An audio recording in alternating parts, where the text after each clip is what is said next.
Nous sommes entrés dans l'année de la roue de fortune, une année gouvernée par l'énergie 10, une énergie de mouvement, de bascule et de changement rapide, parfois imprévisible. Prenons un instant pour comprendre ce que cet arcane nous enseigne et comment traverser 2026 avec plus de conscience. Dans la matrice du destin, le 10 n'est pas seulement une question de chance.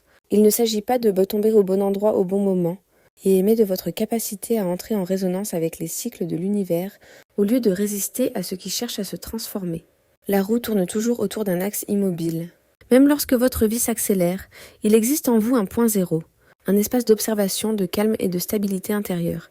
Plus les événements extérieurs deviennent chaotiques, plus votre tâche est claire. Revenir à cet axe, plutôt que de vous perdre dans les réactions émotionnelles. Celui qui reste centré ne se fait pas emporter par la roue. Il la traverse consciemment. L'énergie 10 apporte de nombreux changements. Et rappelez-vous, rien ne s'effondre par hasard.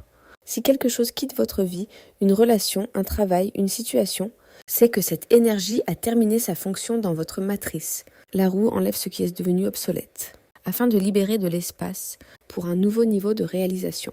Résister crée de la souffrance. Accepter transforme le destin. L'année 2026 est aussi une année de signes et de synchronicité. L'univers communique à travers des rencontres, des mots entendus par hasard, des livres, des rêves, des situations répétitives ou inattendues. Votre état intérieur se reflète très rapidement dans les événements extérieurs. Plus vous êtes conscient, plus l'univers ou votre moi supérieur vous parle clairement. Parfois, ce que vous percevez comme un retournement de situation est en réalité un saut quantique, un changement de ligne de destin. Cela arrive lorsque les anciens algorithmes ne fonctionnent plus. Pour vous aligner sur de nouvelles vibrations, ralentissez, observez le cycle que vous traversez et acceptez la nouvelle réalité avant même qu'elle ne se manifeste pleinement. Le plus grand piège de l'énergie 10, c'est la répétition.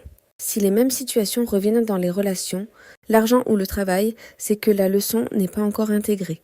Changez votre regard, changez votre réaction, et la roue cessera de vous faire tourner en rond pour vous élever sur une spirale d'évolution consciente. N'essayez pas d'arrêter la roue. Votre rôle n'est pas de contrôler le destin, mais de devenir son axe.